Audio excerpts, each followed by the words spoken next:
27 मार्च 1992 की सुबह केरल के कोट्टायम में सेंट पायस कॉन्वेंट की शांति अचानक से एक चीख से टूट गई।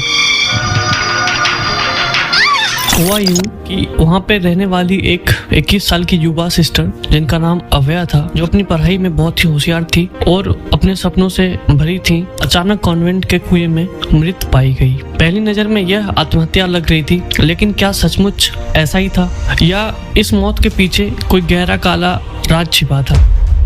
क्या आपने कभी सोचा है कि एक बंद कमरे में एक पवित्र स्थान पर जहाँ सिर्फ आस्था और शांति का वास हो, वहाँ भी एक ऐसा राज दफन हो सकता है जो 28 सालों तक सूरज की रोशनी से दूर रहे। एक ऐसी कहानी जो हर पल आपको चौंकाएगी, हर मोड़ पर आपके रोंगटे खड़े कर देगी। ये कहानी है सिस्टर अव्या की, जिनकी मौत ने पूरे देश को हिलाकर रख दिया था।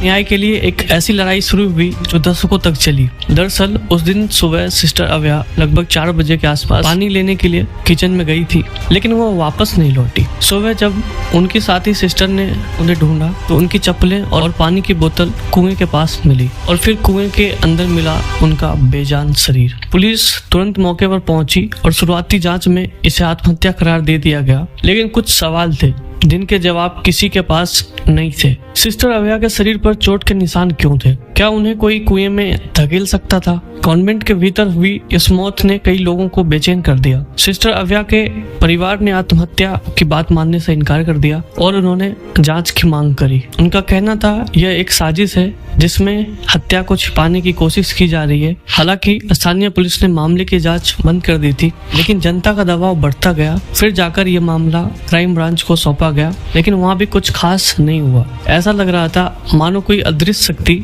इस मामले को दबाने की कोशिश कर रही है। आखिरकार 1993 में मामला सीबीआई को सौंपा गया। सीबीआई ने अपनी जांच शुरू की, लेकिन उन्हें भी कई मुश्किलों का सामना करना पड़ा था। कई अधिकारियों का कहना था कि उनके ऊपर दबाव डाला जा रहा है कि वो इसे आत्महत्या घोषित करें। यहाँ तक कि एक सीबीआई अधिकारी ने इस मामले की सच्चाई पता लगाने की कोशिश करी तो उसे इतना दबाव दिया गया कि वह परेशान होकर इस्तीफा दे दिया। सालों तक यह जांच चलती रही, डमी टेस्ट हुए, लेकिन कोई ठोस सबूत नहीं मिल पा रहे थे। ऐसा लग रहा था जैसे सिस्टर अव्या को कभी न्याय नहीं मिल पाएगा। लेकिन न्याय की लौ कभी बूझती नहीं है। शायद ये चीज आरोपियों को पता नहीं थी। तभी वर्ष आता है 1999, जब एक नई सीबीआई टीम इस मामले को फिर से जांच करना शुरू करती है। उन्होंने मेडिकल रिपोर्ट्स देखे और बहुत सी चीजें देखी जो कि पहले अनदेखी रह गई थी। मेडिकल रिपोर्ट्स और पहले अनदेखी की गई चोटों पर ध्यान दिया और फिर एक चौंकाने वाला निष्कर्ष सामने आया। यह आत्महत्या नहीं बल्कि हत्या थी। यह एक बड़ी सफलता थी, लेकिन हत्यारा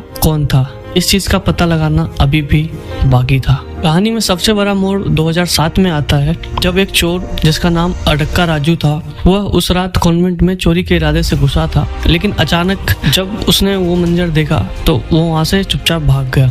उसका कहना था कि उसने उस रात फादर थॉमस कोटूर और फादर जॉस पुत्रियार्कल और सिस्टर सैफी को कॉन्वेंट में देर रात तक देखा था। राजू की गवाही ने मामले को एक नई दिशा दे दी। फिर क्या था? संदिग्धों का नार्को टेस्ट कराया गया। शुरुआत में इन टेस्ट के परिणामों से छेड़छाड़ की गई थी। नार्को टेस्ट के परिणाम को ऐसे दिखाने की कोशिश की गई थी मानो जैसे इन लोगों ने कोई भी अपराध नहीं किया है। लेकिन फिर एक स्थानीय टीवी चैनल ने नार्को टेस्ट की जो ओरिजिनल रिकॉर्डिंग थी उसको प्रसारित कर दिया। फिर इन रिकॉर्डिंग्स में जो सामने आया वो दिल दहला देने वाला था। फादर थॉमस कोटूर, फादर जॉस पुत्रियार्कल और सिस्टर सैफी ने कथित तौर पर सिस्टर अव्या की हत्या कर दी थी। लेकिन सबके मन में यही सवाल था कि आखिर इसने सिस्टर अव्या को मारा क्यों?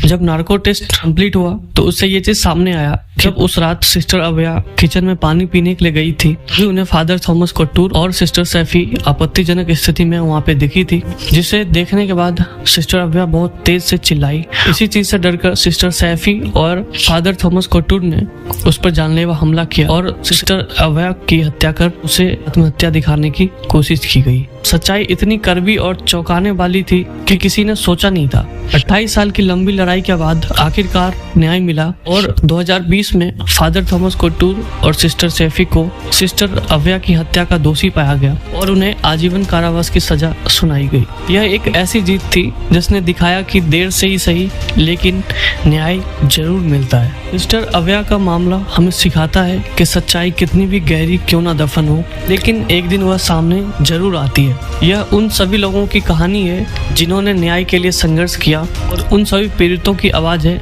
जो खामोश कर दिए गए।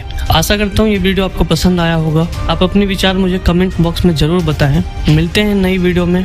Till then, bye bye.